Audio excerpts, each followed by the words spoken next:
말씀 신약성경 385페이지 베드로후서입니다.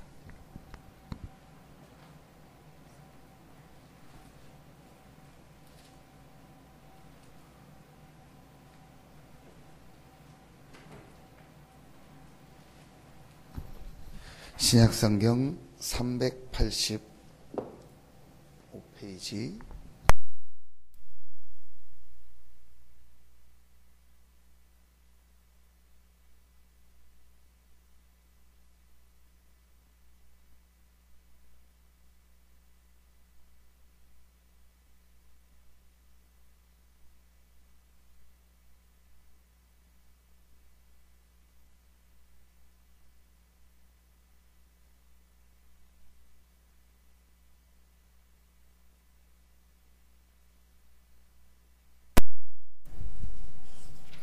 신약성경 385페이지 베드로후서 1장 1절부터 4절까지를 보겠습니다. 베드로후서 1장 1절부터 4절입니다. 우리 같이 한 목소리로 합독하겠습니다. 예수 그리스도의 종이며 사도인 시몬 베드로는 우리 하나님과 구주 예수 그리스도의 의를 힘입어 동일하게 보배로운 믿음을 우리와 함께 받은 자들에게 편지하노니 하나님과 우리 주 예수를 알므로 은혜와 평강이 너희에게 더욱 많을지어다. 그의 신기한 능력으로 생명과 경건에 속한 모든 것을 우리에게 주셨으니 이는 자기의 영광과 덕으로서 우리를 부르신 이를 알므로 말미암음이라. 이로써 그 보배롭고 지극히 큰 약속을 우리에게 주사 이 약속으로 말미암아 너희가 정욕 때문에 세상에서 썩어질 것을 피하여 신성한 성품에 참여하는 자가 되게 하려 하셨느니라. 아멘. 베드로가 아주 연약한 인물이고 우리가 볼 때는 우리의 어떤 인간적 조건으로 볼 때는요 굉장히 부족한 인물이었는데 오늘 베드로 전후서를 기록할 정도로 하나님 앞에 중요한 응답을 받았고 예루살렘 마가다락방의 초대교회에 가장 중요한 역할을 했던 사람이 베드로입니다. 그럼 오늘 말씀을 통해서 그 부분을 꼭 찾아내야 되겠습니다. 잠깐의 시간이지만 하나님이 왜 베드로에게 응답하시고 베드로에게 역사하셨나. 첫 번째입니다. 베드로는 마태복음 16장 13절로 20절에 보니까 아주 중요한 고백을 했습니다. 하나님은 누구에게 응답하시고 역사하시냐? 올바른 신앙 고백을 한 사람입니다. 베드로가 그 신앙 고백이에요. 제일 첫 번째 어떤 모델이고 바른 신앙 고백을 한 사람이 베드로입니다. 우리가 잘 아는 내용이죠. 주는 그리스도시요 살아계신 하나님의 아들이시니다. 이 고백을 했는데요. 베드로의 모든 영적인 부분이 바뀌어졌습니다. 그래서 여러분 신앙 고백이 왜 중요하냐? 제일 중요하냐? 영적인 부분이 완전히 바뀌는 게 신앙 고백입니다. 베드로가 그 고백 하나를 냈는데요. 베드로도 알지 못하는 눈에 안 보이는 이런 영적인 부분이 완전히 바뀌어버렸어요. 너는 베드로라. 내가 이 반석 위에 내 교회를 반석의 축복을 받았고요. 그 반석 위에 교회가 세워지고 음부의 권세를 이기지 못할 것이다. 모든 흑암 권세가 이기지 못하는 축복을 받았고요. 내가 너에게 뭘 주노라? 천국 열쇠를 주노라. 이 땅에 살지만 하나님 나라의 영적 축복을 누릴 수 있는 열쇠를 받. 언제요? 주는 그리스도시요 살아계신 하나님의 아들이시니다. 그런데 여러분 우리 그 내용을 보면 알죠. 베드로는요 잘 모르고 고백했습니다. 그런데도 베드로가요 하나님의 응답 축복을. 그럼 우리는 성경을 알고 베드로의 일생을 알고 말씀이 기록되어 있기 때문에 얼마든지 알 수 있잖아요. 진짜 여러분 성경을 통해서 하나님이 주신 답 그리스도가 이 예수요 예수가 그리스도라는요 진짜 고백을 하고 그 언약을 붙잡기 시작하면요 그때부터 하나님의 축복 하나님의 응답이 우리에게 임하기 시작하는 겁니다. 이게요 베드로의 인생에서 제일 중요한 전환점입니다. 올바른 신앙 고백. 그러니까 깨달은 거죠. 영적인 거와 하나님이 왜 그리스도를 보냈는가, 이걸 진짜로 깨달은 것입니다. 그래서 오늘 여러분이요, 이 아침에 짧은 시간이지만 주는 그리스도시요 살아계신 하나님의 아들이시니다, 이 고백이 진정으로 되어지고 또 그 고백한 여러분에게는요 이미 모든 축복이 다 와 있습니다. 이게 신앙생활에서 제일 중요한 첫 번째입니다. 두 번째입니다. 베드로의 인생에요 중요한 전환점이 찾아왔습니다. 그게 바로 언제였냐? 부활하신 예수 그리스도를 만난 것입니다. 우리가 말하면 40일 동안 부활하신 예수님이 40일 동안 이 땅에 승천하기 전에 계셨는데, 그 부활하신 예수 그리스도를 만남으로요 베드로가 가지고 있던요 오래된요 이 근본적인 베드로가 가지고 있던 생각과 모든 게 바뀌어 버렸습니다. 예수는 그리스도라고 고백은 했고 구원은 받고 주는 그리스도시요 다 고백을 하고 했는데도 베드로가 오래 가지고 있던 생각이 있잖아요. 베드로가 오래 가지고 있던 체질이 있잖아요. 베드로가 오랫동안 자기 안에 있던 그게 바뀌지 않았어요. 그래서 예수님이 십자가 죽는 모습을 보니까 옛날로 딱 돌아갔잖아요. 그게 베드로였습니다. 우리도 그럴 수 있습니다. 여러분이 막 그리스도 고백하고 은혜를 받고 했는데 우리 안에 있는 체질, 우리가 가지고 있는 생각, 이거로 인해서요 자꾸 옛날로 돌아가기도 하고 불신앙의 순간순간 빠지기도 하고 그렇습니다. 그게 우리의 모습입니다. 그래서 저는 베드로를 보면서 참 감사하다. 어떤 면에서는 베드로의 부족한 부분을 그대로, 그래서 저는 성경이 참 하나님의 말씀이다. 다른 책들은요 그런 안 좋은 건 기록하지 않습니다. 여러분 이렇게 성공을 했거나 아니면 사업을 하다가 이런 사람들이 보면은 자서전을 쓰죠. 그때 본인이 쓰는 것도 있지만요 대부분 이렇게 작가나 누구를 데려다가 자기가 한 얘기를 기록해 달라고 합니다. 그러면 어떤 거 위주로 쓰겠습니까? 부족한 부분도 있지만요 주로 어떤 잘된 부분, 장점을 위주로 쓰겠죠. 그런데 성경은요 그렇지 않습니다.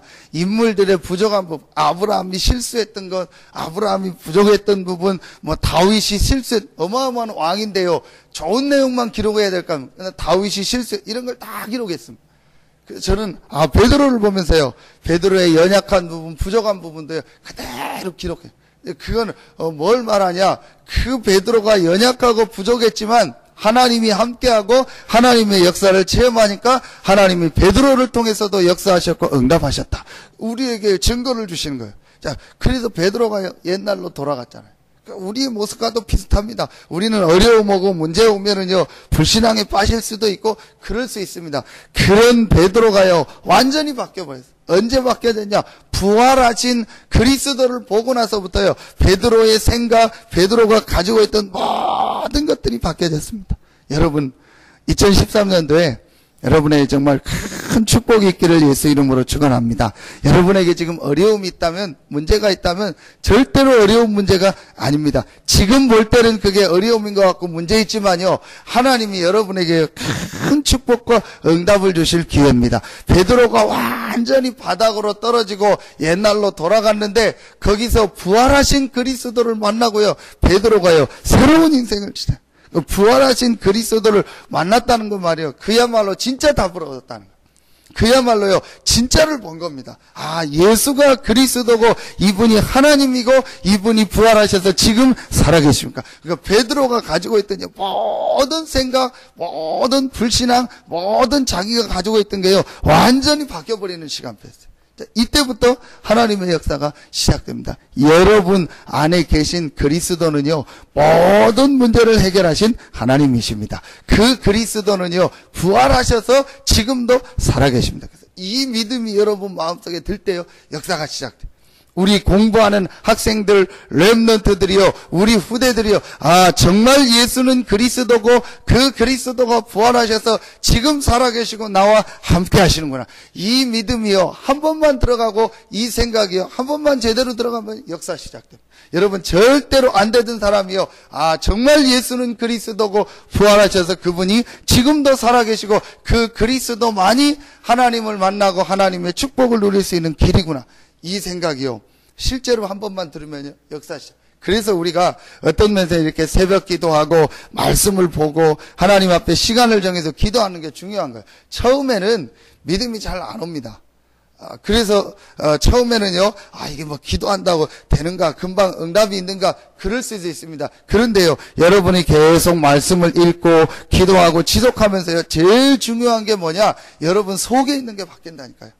여러분이 말씀을 듣고 메시지를 들을 때 제일 중요한 게 우리 안에 있는 아주 중요한 근본적인 거, 이게 바뀌어버려요. 베드로가 40일 동안 부활하신 그리스도를 만나고 하나님 나라에 대한 메시지를 계속 그 메시지를 들으면서요, 베드로가 가지고 있던 잘못된 생각, 잘못된 기준, 이게 완전히 바뀌어버렸어요. 그러면서요, 베드로가 이제 진짜 믿음이, 예수가 그리스도요, 그분이 부활하셔서 지금 살아계시고 그분은 지금도 성령으로 역사하시는구나. 자, 이 말씀을요, 베드로가 다 들으면서요, 베드로의 생각이 완전히 바뀌어버려요. 이제 그때부터요, 진짜 기도가 시작. 그래서 어떤 면에서는 우리가 문제가 있고 어려움이 있어서 하는 기도는요, 시작일 수 있습니다. 그 기도를 계속 하다가 여러분 마음속에 이제 진짜 믿음이 드는 거예요. 처음에는 내가 문제, 어려움 때문에 기도했는데 그 문제가 아니고 내가 진짜 하나님을 체험하고 하나님을 누리고 예수 그리스도를 체험할 하나님이 나에게 기회를 주셨구나. 이 믿음이요, 진짜 생기면서 그때부터 어떤 진짜 기도가, 전에는 어떤 기도요? 동기 기도요. 내 문제 해결, 내 거를 위해서 기도했는데 여러분이 말씀을 듣고 기도하다 보면서 바뀌어집니다. 그래서 어떤 믿음의 책이라든지 이런 성경을 읽는 거라든지 아니면 중요한 이런 메시지 같은 거, 이런 거를요 듣는 것도 아주 여러분이 중요합니다. 자, 베드로가 그게 두 번째 시간표. 그리고 세 번째 베드로가요, 아주 중요한 시간표가 왔습니다. 그게 바로 그 유명한 마가다락방. 이 부활하신 예수님의 말씀을 가지고 다락방으로 들어가서 베드로가 거기서 뭐 했죠? 오로지 기도에 힘쓰니라. 자, 2013년도에요, 여러분이 한번 진짜 하나님 앞에 오로지 기도에 힘썼다는 말은요, 완전히 기도에 집중하는 시간표 속으로, 하나님의 거로 집중하고 복음으로 집중하고 이 성령 충만함 이 속으로요 완전히 들어가는 시간. 그럼 다른 거 하지 말고 기도만 하라는 게 아니고요, 그 기도에요 진짜 여러분이요 축복 속으로 들어가는, 여러분 마음 생각이요 이 언약 속으로 기도 속으로 들어가는 그 시간. 이게 베드로가요 인생의 딱 세 번째 보면요 이런 중요한 전환점입니다. 그 세 번째 다락방에서 오로지 기도에 힘쓰는요 그 시간표가 지나니까 성령 충만함 임하고 그때부터 베드로의 인생이 완전히 바뀌어버렸어요. 그래서 우리가 다락방 하는 이유가 마가 다락방에서 모여서 기도했는데 하나님이 응답하시고 세계복음화 했다. 그래서 그 다락방에 받은 응답 축복을 우리도 받자. 그래서 이름을 다락방이라고 붙인 거지, 다락방이라는 말을 뭐 지금을 쓰고 안 쓰고는 중요한 게 아닙니다. 분명히 마가 다락방에 모인 그곳에서 교회가 처음 시작됐고 그 교회가 전 세계를 살리는 응답을 받았기 때문에 우리가 그 다락방 운동을 회복하자. 그래서 마가다락방이라는 말을, 다락방이라는 말을 써. 그게 중요한 게 아니고 거기에 모인 사람들이 붙잡은 언약, 거기에 모인 사람이 했던 기도와 응답을 회복하자. 이게 다락방입니다. 그러면은요, 여러분의 현장에서 다락방 응답을 받으면 됩니다.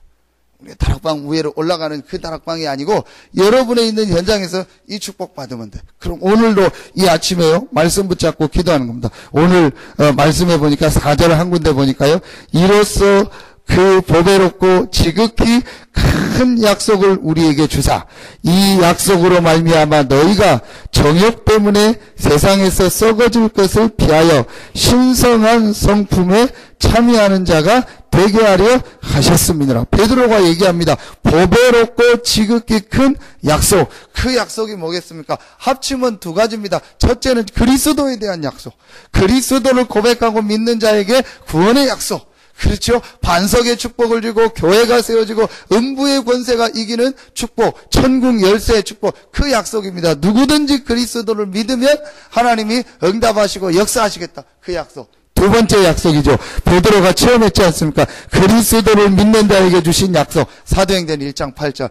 오직 성령이 너희에게 마시면 너희가 권능을 받고 땅끝까지 증인되리라. 베드로가요 이 두 가지 약속을 체험하고 나니까 4절 끝에 보니까 전해 성경은요 신의 성품에 참여하는 자가 되게, 신의 성품에 참여했다는 게 뭐죠? 하나님의 어마어마한 응답 축복을 받는 축복 속으로 들어가게 하신 거죠. 그래서 오늘 여러분 믿음 가진 자가 얻을 것이라는 제목을 주셨는데 그게 뭐겠습니까? 성령 충만. 이 예수 그리스도를 믿는 우리가 이제 얻을 축복이 뭐냐? 사도행전 1장 8절 성령 충만. 이제부터 우리 공부하는 학생은요, 이거 놓고 기도하십시오. 분명히 약속했습니다. 예수 그리스도를 믿는 자에게는 성령으로 역사하시겠다고 약속하셨습니다. 이 약속 붙잡고 진짜 한번 기도해보세요. 오직 성령 충만함을 내 마음, 내 생각, 내 뇌세포 모든 부분에 허락하여 주시옵소서. 이거 놓고 기도하시고, 또 여러분의 있는 현장에서요, 이 약속을 붙잡고, 베드로는 이 약속 붙잡고 기도하다가 성령 충만함 받았고요. 자기 인생이 완전히 바뀌고 하나님 앞에 응답받고 많은 사람 앞에 증인으로 섰습니다. 오늘 이 아침에 나온 여러분에게 베드로가 받았던 응답을 받고 축복이 회복되기를 예수 이름으로 축원합니다. 또 여러분의 모든 현장에 사도행전 1장 8절이 성취되고 그 증인으로서는 여러분들 되기를 예수 이름으로 축원합니다. 기도하겠습니다. 하나님 참 감사합니다. 우리에게 보배롭고 지극히 큰 약속을 주시니 감사합니다. 우리는 연약하고 부족하고 한계가 있지만 예수가 그리스도라는 사실을 고백한 자에게 반석의 축복을 주시고 교회의 축복을 주시고 음부의 권세를 이기지 못하며 천국 열쇠를 주시니 감사합니다. 이 고백한 자에게 성령이 임하면 권능받고 땅끝까지 증인되는 약속을 주시고 그 약속이 성취되게 하시니 감사합니다. 오늘 이 아침에 이 약속 붙잡고 모인 우리 모든 성도들에게 이 약속이 성취되는 응답을 누리게 하여 주시옵소서. 그래서 2013년도에는 마가 다락방에 받았던 그 응답을 체험하고 모든 사람을 살리는 증인으로 서게 하여 주시옵소서. 하나님 이 시간 축복하며 기도하오니 이들의 가정 위에, 직장 위에, 산업 위에, 우리 사랑하는 자녀들 위에, 우리 자녀들이 있는 모든 현장 위에, 학업 위에 다락방에 임했던 성령 충만함이 임하는 시간이 되어지게 하여 주시옵소서. 그래서 베드로가 받았던 그 힘을 가지고 모든 사람 앞에 증인으로 서며 현장 살리는 응답의 모델로서는 우리 귀한 성도들 되어지게 하여 주시옵소서. 이 시간에도 짧은 시간이지만 하나님 앞에 개인적으로 기도할 때 하나님께서 힘을 주시고 보배롭고 하나님의 큰 약속이 믿음으로 회복되는 귀한 시간이 되게 하여 주시옵소서. 하나님께 모든 영광을 돌려오며 예수 그리스도 이름으로 축복하며 기도하옵나이다. 아멘.